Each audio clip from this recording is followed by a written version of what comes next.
faire renaître la Renaissance du Bénin, de ressusciter le parti Renaissance du Bénin. C'est bien ça? Non, ce n'est pas ça. C'est ce que nous avons entendu. Oui, c'est ce que vous avez entendu, mais c'est ce qui a été repris différemment de ce que j'ai dit. Ma mère, avant de s'en aller, m'a demandé deux choses. L'une, de m'occuper de mon papa, et de deux, de ressusciter la Renaissance du Bénin. Et j'ai dit, nous allons nous y atteler, ça prendra le temps que ça prendra, mais la Renaissance du Bénin, c'est une âme, c'est une vision, c'est un projet qui a touché des millions de gens, de Béninois, et je crois que Rosine Vieira-Soglo symbolisait cette vision faite à la fois de partage, d'amour, de courage, et le président Soglo d'un programme économique que l'ensemble de nos compatriotes ont pu constater pendant les 6 ans où il a été au pouvoir. Donc, bien évidemment, je souhaite faire en sorte que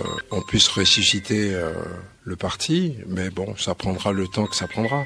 Je suis pas pressé. Donc, est-ce qu'on doit comprendre que vous n'avez pas encore commencé les démarches? Est-ce que vous avez commencé les démarches pour que ce parti ressuscite? Vous savez, la première chose à faire, c'est d'aller voir les populations et de faire un constat. Et le constat qui m'a été amené à faire, c'est que les Wezewe, comme on les appelle affectueusement, sont encore dans le cœur de nos compatriotes. Et donc, il ne saurait être question, bien évidemment, de les décevoir, mais ça prend du temps. Et je crois que même si nous avons des stratégies pour y arriver, vous conviendrez avec moi que ce n'est ni le lieu de pouvoir en discuter, parce qu'on est sur le terrain politique, et en politique, tous les coups sont permis, et donc je ne dévoilerai pas la stratégie que nous comptons mettre en place. Mais sachez que, bien évidemment, je ferai tout pour...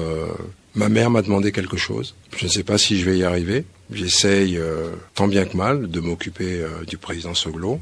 Et donc, j'espère que j'arriverai à faire en sorte que c'est aussi ce désir d'une dame qui est partie dans mes bras. Ce sont les derniers échanges que j'ai eus avec elle. Et donc, il était important que ça va prendre le temps, mais on y arrivera. Mais en l'état actuel des textes, certains vous diraient que c'est pas évident parce que la RB a fusionné avec un parti qui existe actuellement. Comment on ressuscite un parti qui a fusionné, qui a été avalé par un autre parti? Il faut donner du temps au temps. Tant que moi je serai en vie, je prendrai le temps qu'il faudra. C'est pas une course de vitesse, c'est une course de fond.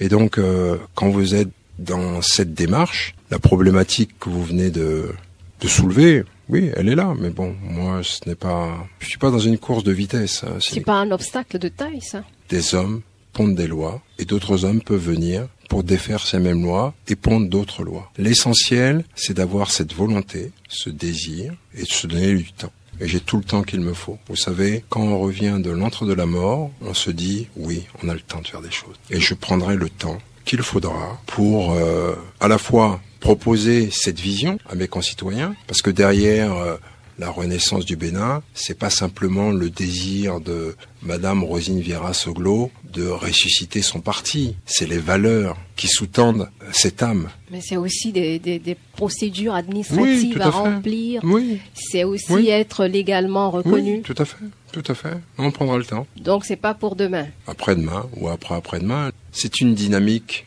qui est enclenchée. Et donc, tant qu'elle est enclenchée, elle va poursuivre son rythme selon ce que j'aurais décidé. Nonobstant ceux qui pensent le contraire, je vous l'ai dit, j'appartiens à une famille politique. C'est comme si vous alliez dans certains pays où des grandes formations politiques sont associées à des noms, que ce soit en Inde, les Gandhi ou d'autres, en Malaisie, aux Philippines ou en Amérique latine. Il y a des partis politiques qui sont affiliés à des noms. Est-ce que ça ne devient pas un parti politique de famille? Pourquoi tout de suite vouloir retrécir le champ de possibilités? Pourquoi tout de suite, quand je vous ai dit avant le début de cette émission que je fais partie d'une famille politique? J'ai fait de l'économie, de la finance, j'ai travaillé. Donc je ne vois pas pourquoi dire... non, j'ai mes idées, mais je vous réponds.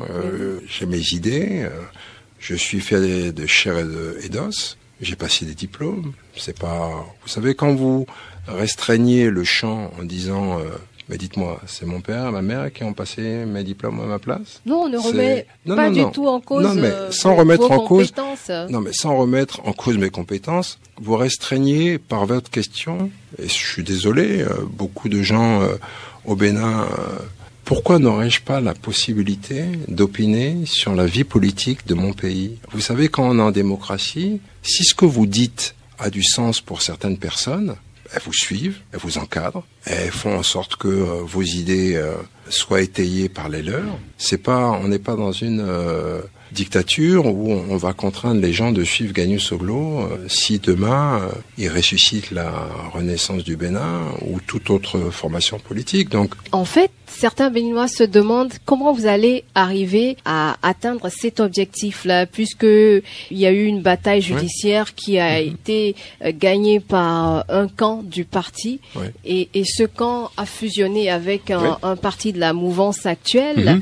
Donc, on se demande par quelle gymnastique vous allez pouvoir... Ça va être un combat politique. Il est important de rappeler à nos concitoyens que la politique, c'est pas fait pour les enfants de cœur. On va en prison, on est en exil, on en meurt. Mais simplement, si vous êtes droit dans vos bottes et que vous avez un objectif précis, vous vous battez pour cet objectif. Rappelez-vous, il y a quelques années, dans un pays voisin au nôtre, en Côte d'Ivoire, tout le monde en est conscient. On a voulu empêcher l'actuel président d'aller aux élections présidentielles. On a empêché sa formation politique à des moments donnés d'aller aux législatives. Il a été 17 ans dans l'opposition, il s'est battu avec ses militants. Donc c'est ça la politique. Et comment vous allez vous battre?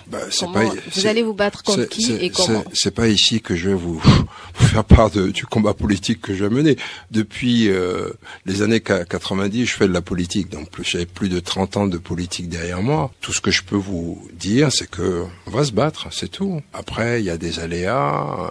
Voilà, on fait face à tout ça. Vous allez vous battre aux côtés de qui? Vous allez rejoindre la coalition de l'opposition, par exemple, qui est en place depuis quelques mois. Vous allez rejoindre le parti Les Démocrates. Je pense pas que ça soit d'actualité, ni pour eux, ni pour moi. Mais pourquoi? On partage des valeurs parce que nous constatons que le pays n'est pas bien géré et chacun de nous apporte ses propositions et c'est ce que nous faisons. Vous aviez dit que vous discutez sur le terrain avec des militants, des personnes, des Béninois. Oui, des Béninois. Est-ce que vous discutez aussi avec ces acteurs politiques des démocrates, de la coalition, de l'opposition? On discute avec tout le monde. Mais je crois que le plus important, c'est d'aller à la rencontre de nos concitoyens pour constater que il reste beaucoup à faire et qu'il y a aussi, comme je l'ai dit auparavant, une injustice à la fois fiscale, mais qui engendre une injustice sociale, doublée avec des disparités au niveau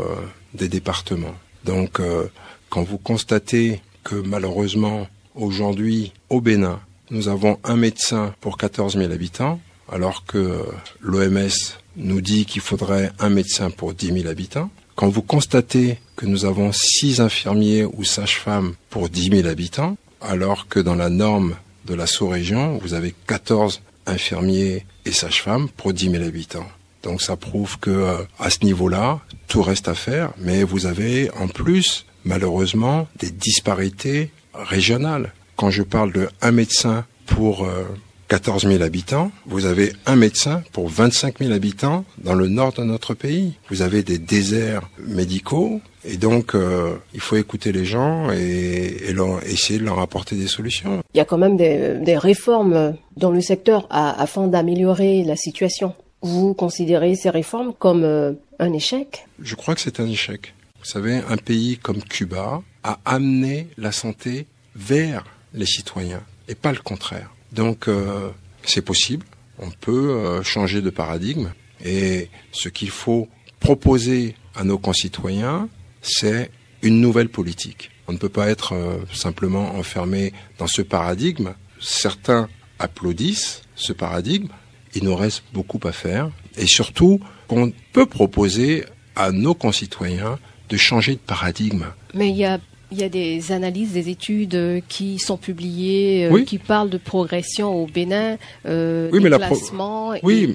La progression, elle n'est pas, malheureusement, quand vous parlez de 7,5% de taux de croissance, ça touche pas l'ensemble de notre population. Et ça touche les 2-3% et encore de notre population. Et je vous dirais, c'est que même dans le calcul du taux de croissance, tous les économistes ne sont pas d'accord. On a un point de vue qui est différent. Et c'est pour ça que l'ONU a mis à côté de ce taux de croissance un indice de développement humain. Parce qu'ils ont constaté que dans bon nombre de pays africains, il y avait la pauvreté s'accroissait, malgré le fait que vous avez un taux de croissance qui est important, de 7, 8, 9%. Mais je vous dirais, sans rentrer dans les détails, pour que nos concitoyens comprennent ce que je suis en train de dire. Dans le calcul du taux de croissance, vous avez un calcul qui est basé sur des produits. Ça peut être le pétrole, le café, le cacao, et j'en passe. Et vous faites une pondération qui vous amène à un calcul du taux de croissance. On s'est rendu compte que malheureusement, dans bon nombre de nos pays, il y avait toujours un taux de pauvreté extrême, que les questions d'eau potable, d'électricité ne sont pas résolues, et que donc ce calcul du taux de croissance ne touchait qu'un embryon des populations. Mais pourquoi il existe alors ce taux de croissance? Pourquoi les spécialistes Vous savez, je vais vous donner un exemple. Font un baromètre? Quel spécialiste? Vous savez, il y a beaucoup de spécialistes, des économistes comme moi, comme l'économiste togolais Kaku Nabuko. On a une lecture qui est totalement différente. Mais ce taux de croissance, là, il a toujours été un indicateur, même au gouvernement auquel vous avez appartenu. Mais ça n'a rien à voir. On lui a fait aussi ce procès-là que le taux de croissance, il est pas mal, mais la pauvreté, elle se ressent sur le terrain. D'accord. Donc ce débat-là, il revient tout le temps. Et je l'ai toujours mené. Et si vous apparteniez à ce gouvernement, est-ce que vous allez défendre la même position? Je vais vous donner quelques exemples. Quand dans les années 90, les États-Unis, sous la gouvernance du président Clinton, ont eu 4% de taux de croissance. Ça a conduit au plein emploi aux États-Unis. Même si derrière ce plein emploi, des économistes vous disaient il y a des emplois précaires, les Américains ont 2 ou 3 emplois, mais il y avait le plein emploi. Quand aujourd'hui le taux de croissance en Europe est négatif ou à 1%, on vous dit que si ce taux de croissance monte à 2-3%, on va réduire considérablement le chômage. Nonobstant ce que on peut écrire et dire, chacun a son point de vue sur la question, mais je vais vous dire, Madame Rachida, ok, je suis d'accord avec vous, on se fait les chantres des taux de croissance qui nous sont proposés par des indicateurs macroéconomiques de la Banque mondiale, du Fonds monétaire, etc. Dites-moi, le président Boni Yayi quittait le pouvoir en 2016, on nous disait que le Bénin était autour de 6% de taux de croissance. 10 ans plus tard, on est à 7,5 de taux de croissance. Et tout le monde crie et applaudit à tout va en disant c'est exceptionnel. Mais j'aimerais vous rappeler, je crois qu'il y a un problème chez les Africains, on a un devoir de mémoire. Si vous applaudissez à tout rompre les 7,5% de taux de croissance alors qu'on était à 6%, comment vous allez expliquer que dans les années 90, un gouvernement est passé de -3 à 6, donc un gap de 9 points en 5 ans. Mais c'est exceptionnel alors. On devrait mettre des statues de Nicéphore Soglo à tous les carrefours dans ce pays, et ainsi qu'à ses ministres. Donc, quand on dit quelque chose, il faut le comparer avec quelque chose. Et je dirais, pour terminer, c'est qu'aujourd'hui nous avons des outils financiers que les gouvernants, il y a plus de 30 ans, n'avaient pas. Ils n'avaient pas accès au marché des capitaux, comme on a accès aujourd'hui à la dette. Et nonobstant ce que certaines personnes veulent faire croire et dire, Gagnou Soglo n'a jamais dit que la dette était une mauvaise chose. Aucun pays ne s'est développé sans la dette, on le sait. Et qu'est-ce que vous reprochez à la dette du Bénin alors? Écoutez, notre dette, elle a presque quadruplé. On a le droit de savoir, en tant que citoyen, parce que c'est de l'argent public. Beaucoup de gens feignent d'ignorer ça. C'est pas de l'argent privé, c'est de l'argent public. Et donc, quand on parle d'argent public, on parle de transparence. Dans les années 80, en Amérique latine, on a eu le même processus. Oui, vous aviez des infrastructures qui étaient faites au Brésil, en Argentine, des belles voies. Dans le même temps, vous aviez des millions de gens à l'extérieur ou enfermés dans des prisons. Mais le constat, il est douloureux. C'est qu'aujourd'hui, un pays comme l'Argentine ne sort pas de ce marasme de la dette jusqu'à aujourd'hui. Les seuls, madame, qui sont parvenus à répondre à des exigences sociales et non pas infrastructurels. C'est des pays qui ont, pour la plupart, basculé dans des gouvernements de gauche. Donc vous reprochez au gouvernement de trop construire des routes, c'est ça? Madame, le constat que je fais en tant que citoyen, en tant qu'économiste, on devrait commencer par la base. La base, c'est quoi? Quand on parle de développement, on doit s'intéresser à l'humain. Mais les routes aussi contribuent au développement. Madame, aucun pays ne s'est développé en partant sur les infrastructures. Les gens ont commencé à s'occuper de ce que les gens allaient manger, après de comment ils allaient être soignés, comment ils allaient être éduqués, pour passer aux infrastructures. Vous ne pouvez pas me dire, et c'est ce que j'entends très souvent, écoutez, la dette, elle est normale. Oui, elle est normale. Mais les gens, les pays qui aujourd'hui ont réussi le développement humain de leur population, le développement de leur population, ont commencé par le secteur primaire, après il y a le secteur secondaire, et après il y a le secteur tertiaire. Mais est-ce que ces routes-là ne servent à rien aujourd'hui, non, monsieur attendez, Soglo? La question n'est pas, vous savez, on engloutit des milliards. Donc dites-moi, on a quadruplé la dette pour simplement des routes, pour simplement des statuts, et je vous dis, les secteurs de la santé, de l'énergie sont aujourd'hui après 10 ans, et ne parlons même pas du quotidien des Béninois, de comment eux ils vivent tout ça. Donc pour vous tout est noir sous le régime Talon. Mais pourquoi tout de suite vouloir non, il n'y a aucun point positif, c'est ce qu'on veut savoir. Moi, je dis simplement, ce paradigme n'est pas le mien. On commence par les plus faibles. On devrait commencer par s'occuper non pas de Cotonou, mais ça c'est le gouvernement. Ils sont au pouvoir. Nous au pouvoir, nous allons nous atteler à répondre aux problèmes des ruraux. Sinon, si vous ne répondez pas à cette exigence, que ce soit au niveau de la santé, dans nos villages, de l'énergie, dans nos villages, il y a des solutions aujourd'hui qui ne sont pas des solutions miracles. Hein. Aujourd'hui, simplement 40% ou 42% de notre territoire est couvert par l'électricité, avec de fortes disparités. Mais on a connu des moments de délestage 60%, dans ce pays. Oui, 60%. Est-ce qu'aujourd'hui, c'est pas mieux? 60%. Monsieur Soglo. Je ne crois pas, eu égard aux milliards que on emprunte, je ne crois pas. Je crois que avec tout cet argent emprunté, on aurait pu faire mieux. Et le ministère des Affaires sociales vous parlera du programme microcrédit, par exemple, pour les femmes, les femmes qui veulent entreprendre. Tout à fait. Mais comme je dis, ça c'est du saupoudrage. Il n'y a pas une vision claire et prospective. Et je vous l'ai dit au début de cet entretien, la priorité, c'est les gens. Si vous les aimez pas, vous allez simplement faire du chiffre et les gens vont continuer à être dans leur misère. Alors, les discussions que vous menez avec les acteurs politiques, qu'est-ce que ça donne aujourd'hui? Quelles sont les conclusions de vos discussions? Vous avez dit que vous discutez avec tout le monde, avec la mouvance aussi? Je crois que, oui, je discute avec les gens. Avec la mouvance aussi? J'en rencontre. On peut discuter, se dire bonjour. Après, vous pouvez avoir des divergences sur l'application d'un programme, mais ce sont pas mes ennemis. Donc, moi, ma priorité, c'est d'aller au contact des populations. Vous ne pouvez pas ramener, toi, des questions de politique politicienne. La politique politicienne, elle se fait au Parlement, quand on veut voter des lois. Mais là, moi, ma problématique, c'est les conditions de vie de mes compatriotes. Vous avez parlé aussi de stratégie. Oui, mais bon, comme je vous l'ai dit, la stratégie, malheureusement, c'est pas ici que je vais la décliner. Donc, on aimerait bien savoir comment vous allez, parce que si vous avez la vision, il faudrait avoir les moyens de la mettre en œuvre. On verra. On aimerait bien comprendre comment vous allez vous y prendre, puisque là, l'échéance est là, on est à une période charnière. Tout à fait. Donc c'est légitime qu'on se pose cette question. Oui, tout à fait, c'est légitime. Et il est aussi légitime que je puisse vous dire, on est toujours en réflexion. Vous savez, ce qu'il y a de bien en politique, c'est que c'est pas une science figée. Donc voilà. Tout peut arriver, quoi. On peut vous voir avec n'importe quel parti politique pour 2026. Non, pas avec.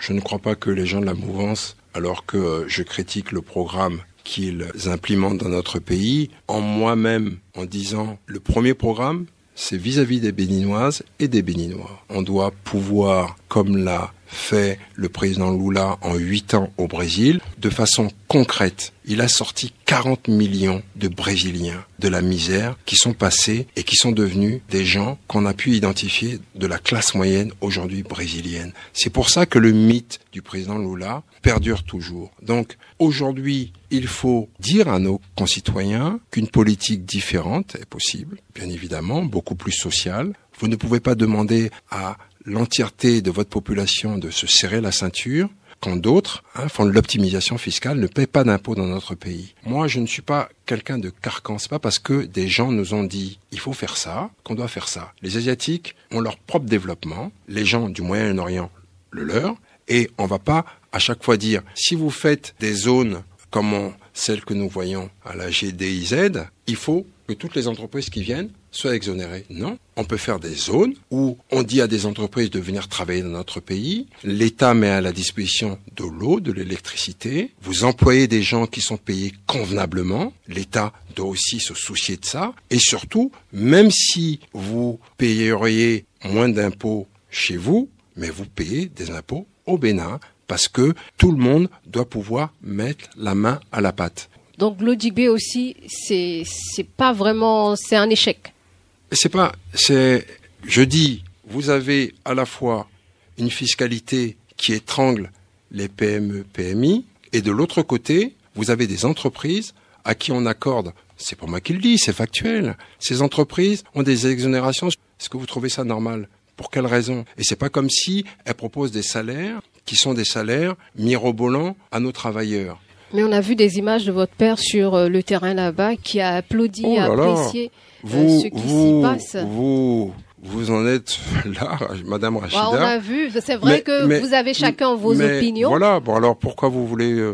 Nicéphore Soglo, il est Nicéphore Soglo, Gagnon Soglo et Gagnon Soglo. Donc j'ai eu la chance d'appartenir à une famille où mon père et ma mère nous ont laissé la latitude d'être qui nous sommes. Et ça a commencé par la religion, madame. Mes parents sont catholiques, mais ils ont été suffisamment ouverts pour me laisser devenir musulman et, après moi, mon frère. Donc, chacun de nous, ça peut paraître peut-être différent dans certaines familles, mais dans la famille Soglo, Nicéphore et Rosine, on déjeunait à table avec nos parents, on discutait de droit avec notre mère, d'économie, de finances avec notre père. C'est comme ça que nous avons grandi. Mais donc, chacun a son camp, c'est ça? Mais c'est pas une question de chacun à son camp. Nicéphore Soglo, il va avoir 94 ans. Libre à lui d'aller constater les infrastructures qui sont faites. Moi, je dis, au-delà de ces infrastructures, quel est le coût? Est-ce qu'on pourrait faire différemment? Et c'est en ça que j'apporte mon point de vue. Après, mon père fait ce qu'il a à faire, et moi, je dis et je fais ce que j'ai à faire. On n'a pas le même âge.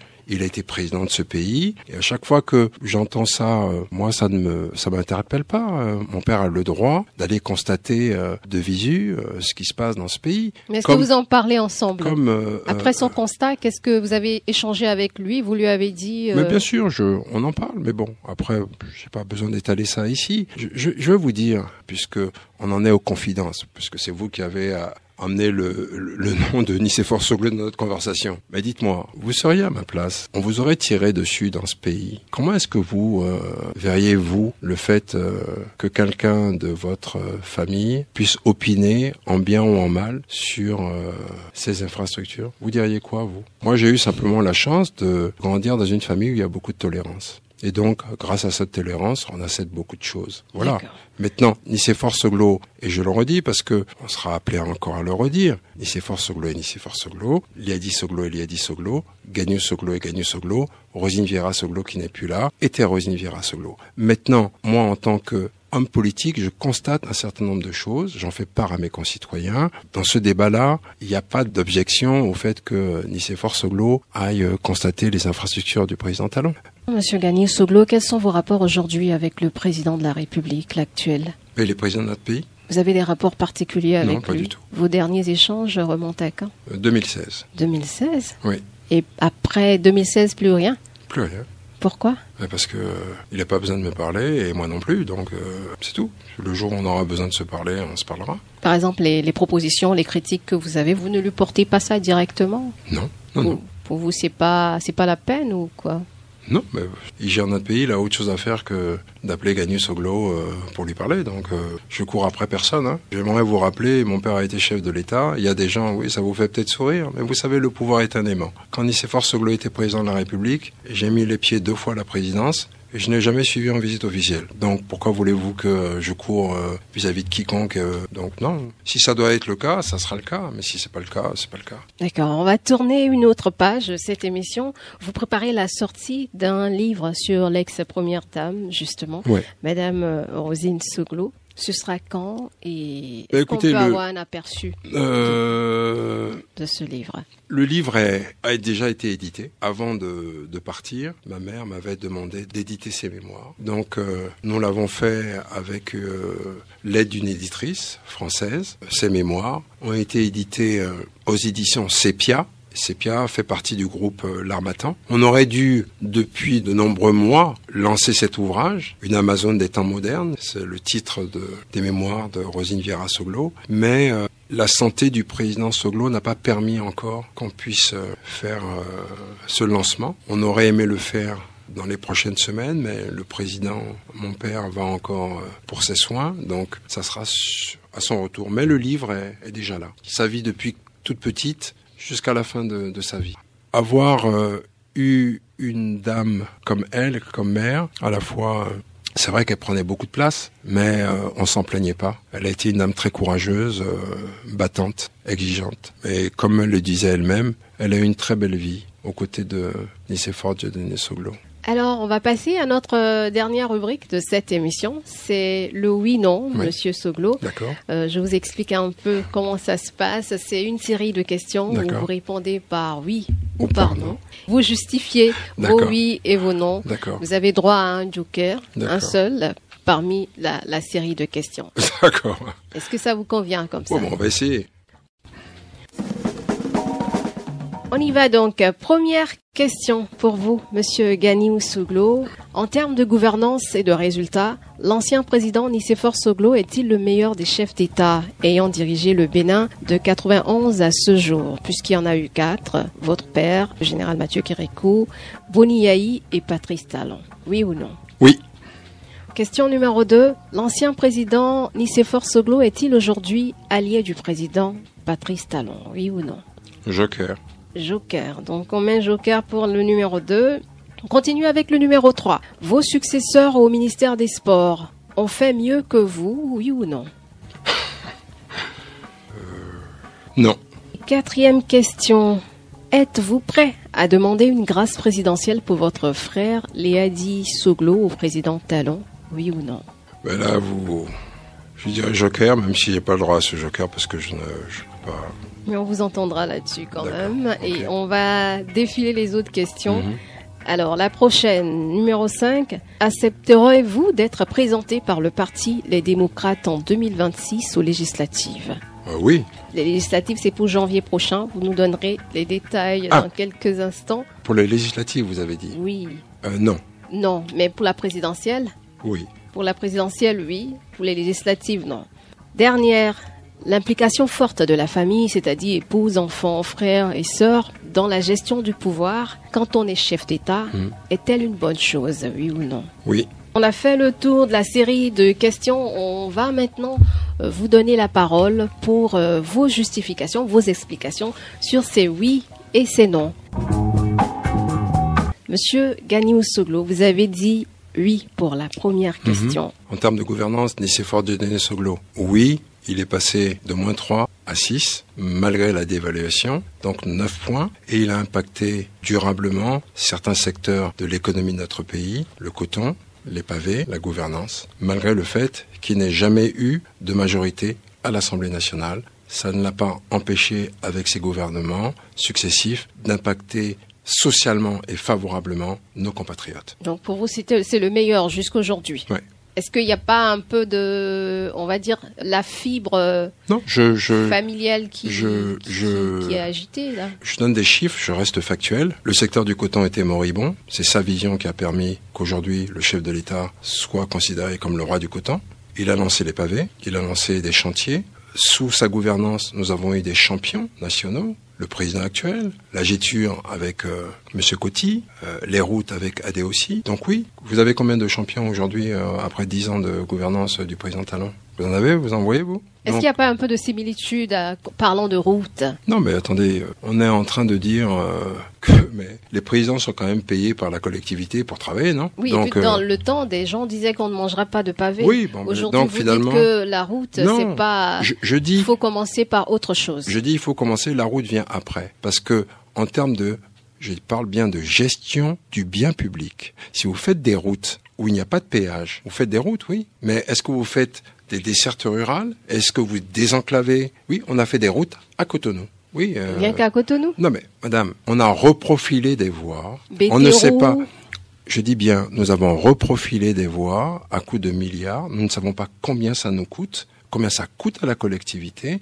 Ce que je veux faire comprendre à mes concitoyens, c'est que, en tant que citoyen, quand vous payez des impôts, vous avez le droit d'exiger, de voir clair dans les comptes publics. C'est ce qu'on appelle la transparence et de la bonne gouvernance. C'est très important, très très important. On ne peut pas parler de gestion publique sans transparence. Sinon, vous avez vu ce qui s'est passé au Sénégal, où on s'est rendu compte, malgré les satisfecits des uns et des autres, une dette cachée de plus de combien de milliards de dollars. Moi, je suis comme Saint Thomas, hein. Donc, oui, nous exigeons d'avoir de la transparence. Numéro 2, vous avez dit Joker, si j'ai bien noté. Oui, Joker. Donc, voilà. Passons à l'autre. Rien à dire là-dessus? Non. Comme on le disait un peu plus tôt, on a vu l'ancien président Nicéphore Soglo à la GDIZ, au niveau de Wedo pour les logements sociaux. Oui. Non, Joker. On se demande, est-ce que vous discutez pas entre vous? Parce que bon, même si vous avez vos opinions qui sont différentes, oui. Vous restez son fils, oui. Vous avez certainement des discussions dans ce sens. Oui, bien sûr. Mais le minimum que vous puissiez nous dire là-dessus, on va pas entrer dans tous les secrets. Joker. Rien à dire. Rien à dire. Ok. Non, rien à dire. On va passer à la troisième réponse. Vous avez dit non.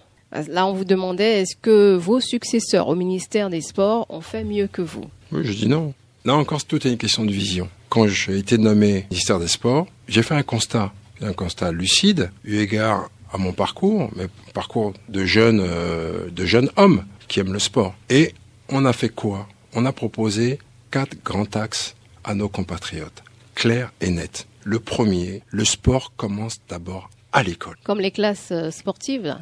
À l'école. École publique, il doit y avoir du sport. Des journées dédiées au sport. Parce que c'est bon pour la santé. Et si c'est bon pour la santé, c'est bon pour les collégiens, les lycéens. Parce que quand vous faites du sport, vous arrivez à mieux vous concentrer sur vos études. Premier axe, le sport à l'école. Le deuxième, la formation des éducateurs. L'État doit mettre de l'argent, doit encadrer des gens qui doivent s'occuper de nos enfants, que ce soit à l'école, dans les clubs, et j'en passe. Le troisième volet que nous avions proposé, c'était le financement du sport. Cette loi a été votée, et je m'en félicite, par l'actuel gouvernement, après moult débats. C'est un point positif que vous notez? Ben oui, bien évidemment. Pourquoi j'essaie d'être vous savez, les gens sont pas mes ennemis, hein. J'ai un regard circonstancié sur la vie politique et économique d'un pays, mais les gens ne sont pas mes ennemis, ils sont béninois. Moi, j'ai de la famille partout, hein, qu'elle soit du Nord, Boni, Bio, Porto Novo, Haïti, et j'en passe. Et le dernier volet, c'était les infrastructures. Une fois que vous passez les lois, il faut penser aux infrastructures. Où est-ce que les enfants vont faire du sport? Et on avait décliné les infrastructures en 3 modules. Les playgrounds tels qu'on les voit aux États-Unis, qui sont, vous voyez, dans les quartiers, vous mettez on l'a vu au Mali, l'ancien président avait fait ça, où les gens peuvent jouer au basket ou au football, mais dans un petit environnement. Vous avez les centres aérés avec une piste d'athlétisme, etc. Et après les grands stades. Je constate que autour de ces 4 grands axes, après mon départ, où est-ce qu'on en est? Est-ce que vous avez une génération extraordinaire de sportifs béninois dans C'était la domaines... plus grosse performance du Bénin à la CAN en 2019. Non, mais ce que je veux vous faire comprendre, Madame vous avez Rachida... noté ça? Oui, mais ça, c'est l'arbre qui cache la forêt. Vous savez, j'ai quitté le ministère des Sports fin 2008, je crois. On est en 2025. Dites-moi, si c'était une réelle priorité pour nos gouvernants, on aurait mis en place à la fois des structures adéquates, mais d'abord, comme je l'ai dit, on aurait commencé à financer pour la formation de nos éducateurs. On aurait dû, dans les différents domaines sportifs, créer des centres de formation.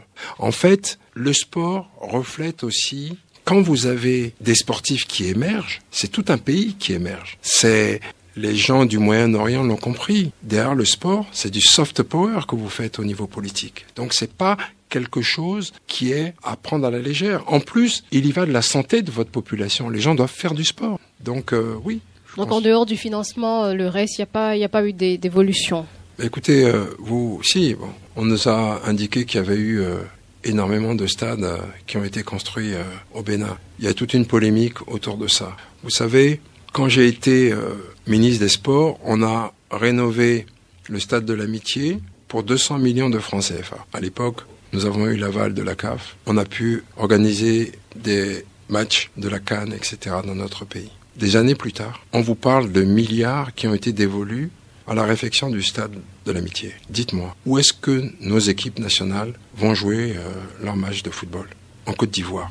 Donc, il y a quand même quelque chose qui montre qu'il y a un problème. Alors, le numéro 4 maintenant.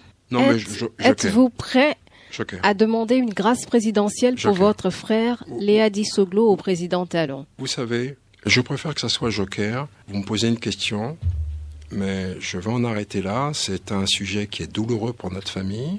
C'est pas un jeu. Donc, je préfère dire joker. Ma mère est morte dans la tristesse. J'ai beaucoup d'émotions. Je ne le souhaite pas à toutes les familles. Il y a plein de gens qui sont en exil. C'est douloureux. Donc, c'est pas quelque chose, vous conviendrez avec moi, sur lequel j'ai envie de m'étendre, si vous le permettez. On vous comprend, mais merci. Est-ce qu'on peut se permettre de prendre de ces nouvelles? Quels sont vos rapports aujourd'hui? Il va très bien, très très bien. Et vos rapports? Très bien. On va passer à une autre question. Vous avez dit oui et non. Accepteriez-vous d'être présenté par le Parti Les Démocrates en 2026? Non pour les législatives, oui pour la présidentielle. Oui, mais bon, c'est pas dans les pipelines, dans les discussions. Je vous mets à l'aise. Vous me posez une question, oui, parce que je crois que j'ai les qualités requises pour pouvoir, si c'était le cas, demain être président de notre pays. Parce que j'aime mes concitoyens, parce que je veux appliquer une politique résolument sociale, parce que j'ai un parcours d'économiste, de financier, mais pas simplement, parce que j'ai un parcours d'entrepreneur agricole.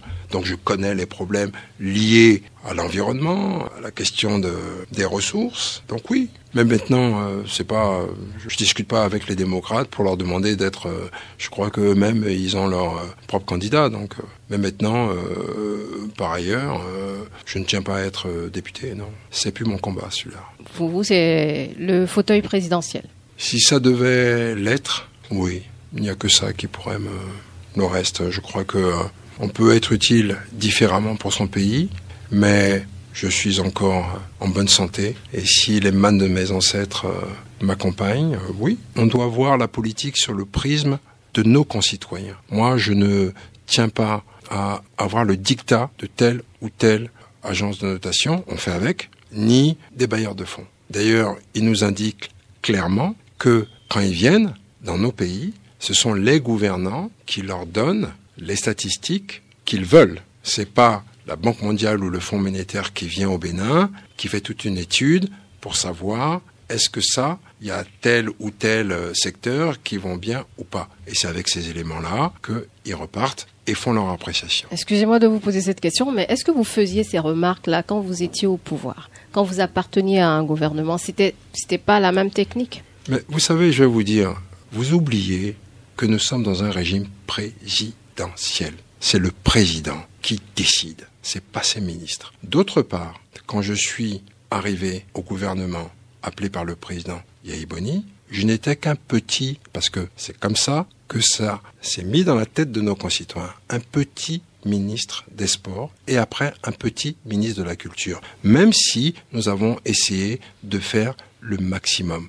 Vous étiez ministre plein. D'autre part, madame, tout ce que vous voulez, vous pouvez le dire, ministre plein. Mais la réalité, la réalité, je suis pas comptable de tout. J'étais pas président de la République, je suis pas comptable de tout. Vous allez pas m'emmener sur ce terrain. Mais même si vous m'emmenez sur ce terrain, je vais vous dire, quand j'ai quitté mes deux ministères, que ce soit le ministère des Sports et le ministère de la Culture, il y a eu l'inspection générale d'État et l'inspection générale des finances qui sont venus contrôler ma gestion. On a même compté les bons d'essence. Dites-moi. On a dit quelque chose sur la gestion de Gagnon-Soglo? Non, de façon globale, on parle du gouvernement. Ce que je veux vous dire, c'est que, d'abord, d'un, je n'étais qu'un petit ministre. De deux, je ne faisais pas partie du cercle du président. Je suis venu et je l'ai accompagné, mais rappelez-vous, je n'ai pas fait partie des FCBE. Je suis né et je mourrai renaissant. C'est ce que j'ai eu à dire au président Yahya Boni quand il m'a proposé de rentrer dans son gouvernement, je lui ai rappelé, Monsieur le Président, j'en serais honoré, mais je ne rentrerai pas dans votre formation politique. Je suis renaissant. Oui. Et quand j'ai quitté son gouvernement, à aucun moment quelqu'un ne m'a vu en étant FCBE. Donc, je n'étais pas au cœur du pouvoir présidentiel. Parce que quand vous dites ça, vous faites un jeu de mots, alors qu'aujourd'hui, on est dans un régime encore plus hyper présidentiel que ne l'était le régime du président Yahya Boni ou le régime du président Mathieu Koyekou ou le régime de Nicéphore Dieudonné Soglo. Donc, ça me fait un mauvais procès où vous essayez de me titiller, mais bon, comme je vous dis, j'avais pas le pouvoir. Alors, dernière question, vous avez dit oui. Je vous rappelle la question. L'implication forte de la famille dans la gestion du pouvoir quand on est chef d'État est-elle une bonne chose? Oui, c'est une bonne chose. Parce que la vie politique est difficile. Vous prenez des coups, on vous insulte, on insulte vos familles, vos proches. Et donc, le fait d'avoir sa famille autour de soi, c'est à la fois une protection, c'est à la fois aussi un moment de recueillement quand vous êtes parmi les vôtres. Et vous savez, c'est pas propre aux Africains. Hein. Quand vous voyez le président Trump, il est entouré de sa famille. Hein. Moi, ce qui me fait sourire, c'est que quand on dit toujours la famille Soglo, mais on n'est que 4. Hein. Allez demander dans la gestion aujourd'hui du pouvoir du président Talon s'il n'y a pas sa famille. Allez demander au président Alassane Ouattara s'il n'est pas entouré de sa famille. Les gens sont entourés de leur famille parce que c'est votre famille qui vous accompagne dans les moments durs comme dans les moments de difficulté. Donc, il n'y a pas d'antagonisme. Hein. Est-ce que ça ne mène pas vers un glissement de gestion clanique? Vous savez, qu'est-ce qu'on entend par gestion clanique?